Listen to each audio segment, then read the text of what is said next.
नमस्कार, आप देख रहे हैं नेक्स्ट नई आवाज। मैं हूं आपके साथ सिराज। 5 राज्यों के विधानसभा चुनाव समाप्त होने के बाद अब उसके नतीजे भी आ गए और मुख्यमंत्री की घोषणा भी हो गई है।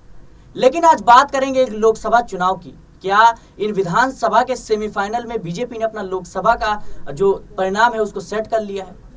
ऐसे में हम अब 5 बिंदुओं पर आज हम बात करेंगे कि कैसे बीजेपी ने इस सेमीफाइनल मुकाबले में ही बाजी मार ली है और जिससे इंडिया गठबंधन के सारे दांव फेल होते हुए नजर आ रहे हैं। पहला और सबसे बड़ा मुद्दा रहेगा राम मंदिर। राम मंदिर को लेकर जिस तरीके से लगातार देश में सियासत हुई, कहीं ना कहीं ये चर्चा का विषय है। और आपको देखना होगा कि 22 जनवरी को जो है प्रधानमंत्री नरेंद्र मोदी राम मंदिर का उद्घाटन करेंगे और इसको लेकर भी काफी ज्यादा अब राजनीति देखी जा रही है। और वहीं केंद्र सरकार की बात करें यानी बीजेपी पार्टी की बात करें तो काफी उत्साहित और इसको लेकर लगातार जिस तरीके से विधानसभा चुनाव में जो इसका प्रचार प्रसार किया गया और नाम लिया गया, कहीं ना कहीं इससे बड़ा फायदा बीजेपी को मिलता हुआ नजर आ रहा है।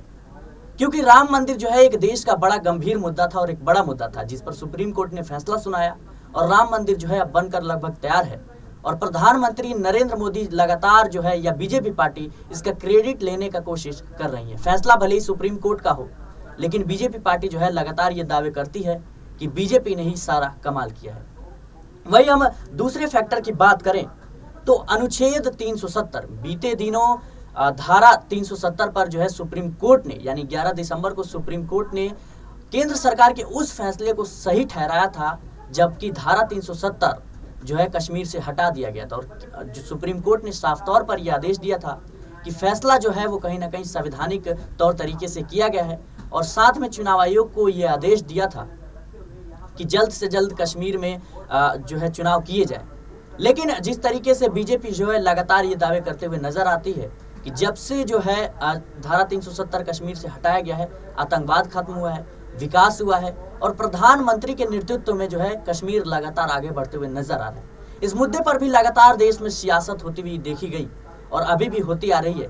खासकर जिस तरीके से सुप्रीम कोर्ट ने कल फैसला सुनाया उसके बाद से लगातार जो है अब पक्ष विपक्ष की लड़ाई शुरू हो गई है। इसको लेकर भी लगातार देश में एक गंभीर मुद्दा बनाने की कोशिश की गई और इसके बाद जो है बीजेपी को अच्छा खासा इसका वोट बैंक मिल सकता है। वहीं अगले पॉइंट की बात करें तो महिलाएं और ओबीसी, ये दोनों फैक्टर कहीं ना कहीं आपको ध्यान में रखना होगा।